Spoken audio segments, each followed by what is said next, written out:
Hello and welcome to another episode of Mike's Garage. This is very self-made and non-professional whatsoever, but for you BMW Z4 owners out there that are the E89 are working to repair the cables on your roof, because eventually the hydraulic lines and the electric lines will break because they bend, both there and here, which I think is probably the tightest spot right here. The purpose of this video is just to show you what the wires look like, how they're routed, because I finally got them all back together, and then problems I ran into along the way, so that when you do this yourself, if you do it yourself, you will have some tips.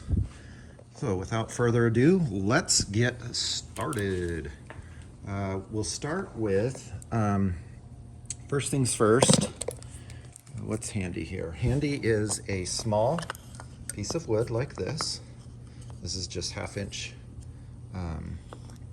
plywood, and it sits right here, you can see, in that groove, and that holds this top piece, which is actually roof number 2.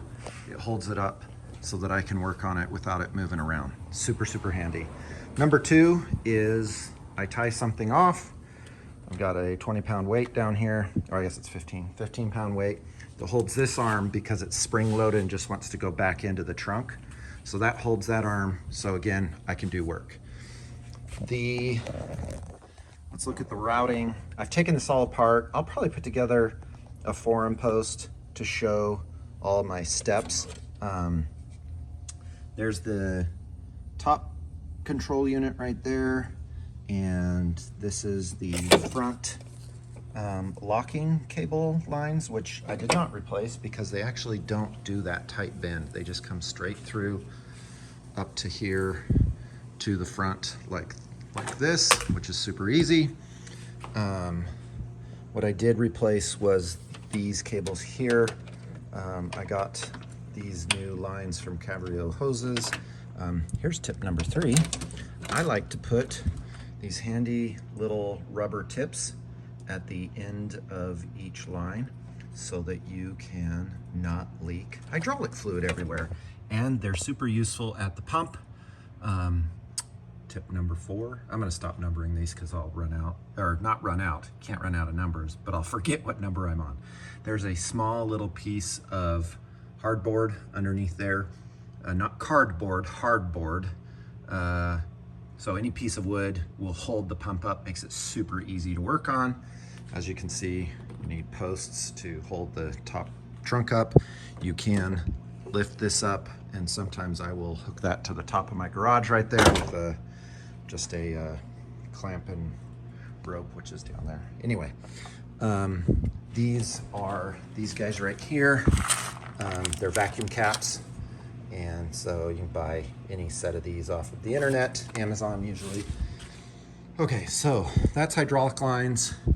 The starting point of everything is gonna be this cylinder, this piston right here. There's 2 hydraulic lines that go in. They have these metal clips that hold them in place, and each line has an O-ring that sits on the end of it. Another tip is to get a ton of O-rings, because you will drop them and lose them. These are from McMaster Car, which is super reliable, high-end stuff. It's not cheap crap that's gonna break over time. So you should feel some pressure when you put this in, and you have to kind of press it in order to get the clip over the top of it. Don't worry about how tight the clip is. It's that pressure pushing back against it that holds it in place. It keeps it from leaking. If you don't feel pressure when you put that in, you've probably lost your O-ring or it's fallen off, one of the two. Don't forget when you pull these out to use a little toothpick to pull the O-ring out from the inside, which every single one of those needed to do. You have the back sensor here, the hall sensor that has to tie in. So you have your first clip here. Hope you can see that. And you'll notice that this guy comes back fairly straight, and this guy curves. So you're like, well, why does that guy curve? Okay, let me show you why. So we'll pull that out. As this is dropping down, let me see if I can get the right view here. there it is. Yes, that's the view. See how it's tilted towards me? And see how it barely misses that little metal piece right there? If you don't, and in order to get that to twist, you basically have to give it some extra, you thread more pipe through so that it kind of presses down. So instead of being straight like this, it curves like this because you've pressed more of that hydraulic line in. But you don't want to do too much, because if you do too much, it hangs down and it presses against this and it bends it. And eventually you're just gonna wear through it and break it. So it's a fine line between having enough so that it clears that.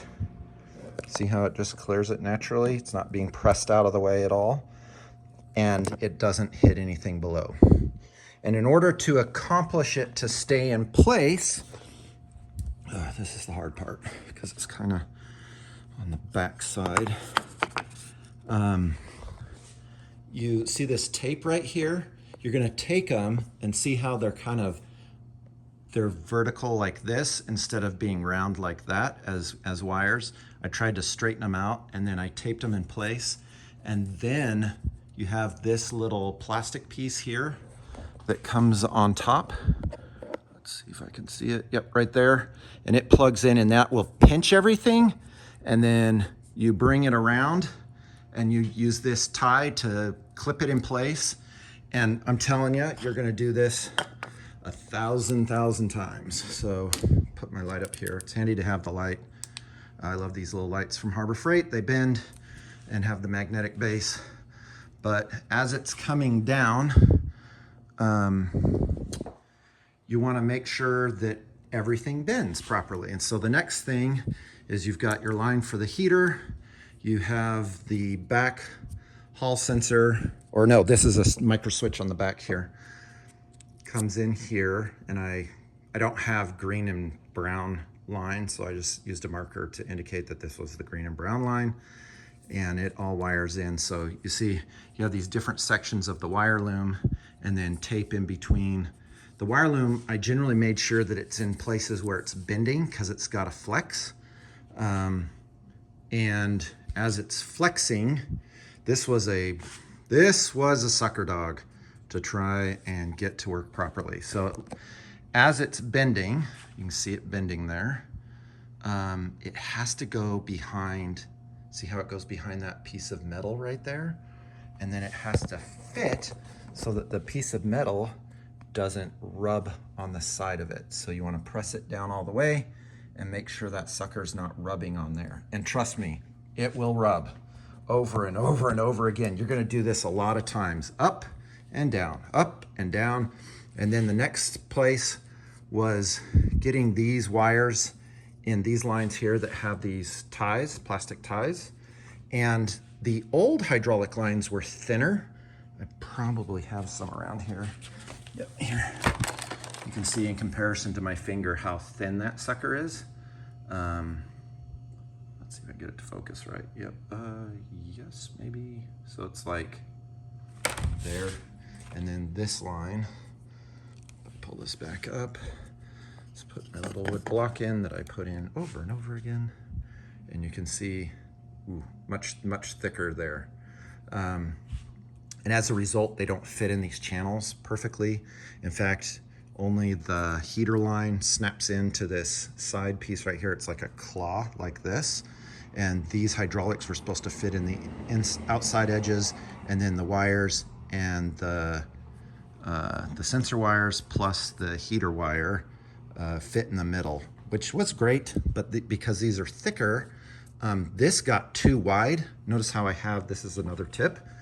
This hydraulic line here, as it comes out of this angle, instead of going into the center, it goes on the outside edge. It doesn't bend here, so we're okay in terms of wear. But in order to get it to fit in this space, let's see if I can, so in order to fit in here, right behind here without rubbing against the edge of this, I had to route it on the outside. And then I was able to route it in the center for the rest. And then you're back into the main loom. So you have this corner bending, and you can see that there's quite a bit of extra space here in order to make the bend not be too tight. You don't want it to break over time. And then there's a slight bending here. And so when I tightened this guy, I just waited until I had the right amount of, you know, very little flex through there. And then it routes. I put this tape on because there was tape residue from the previous installation, and I assume because it might possibly rub against this. It doesn't because it's stiff enough, but I just put that back on, and then it comes around. You have a tie there, you have a tie here, you have a tie here. Now here's where it gets a little interesting. On this back side here, it's supposed to go underneath this, but I can't fit it because this wire loom's too big now. And so it actually goes underneath it, which is fine. It doesn't hit anything. And then I clip it here and here on either side of this rubber piece. And then it does fit under this wire protector metal piece right here. But you'll notice it's an M4 screw, which is, let me grab it here out of my screw set. So it's tiny, and which is fine for when it's flush, like this side, but this side will not go flush. That's just too thick in this channel. And so I got I believe that's a 16 mil length M4 screw that I just put in with a little bit of Loctite. And I love this. It's Loctite stick. Again, another Amazon product. It's the blue stuff, so you can undo it, but it'll stick in the meantime. And this doesn't drip everywhere or get everywhere. It's just a nice little, it's like chapstick. See, so you just roll your screw in it and you're good to go. I think that's it. So then these guys will just zip tie in and take pictures of everything as you're taking it apart, and order your pictures and put them in an album so you can look at them over and over again. And this will just line in here and then route through there back to the pump. And I'm about to connect all those so that I can put some fluid in it and test drive these guys. So hopefully you find that helpful. Like I said, I'm not a professional in any means. I am definitely a DIY backyard mechanic, but it's my own car, so I don't mind. And this totally probably cost me between $700 or $800 US total. So buying the wire loom would have been cheaper, but I couldn't find one under 1,800 bucks. And of course, taking it to the dealer would have been about 7 grand. So no thanks, happy to do it myself. All right, talk to you guys later, bye.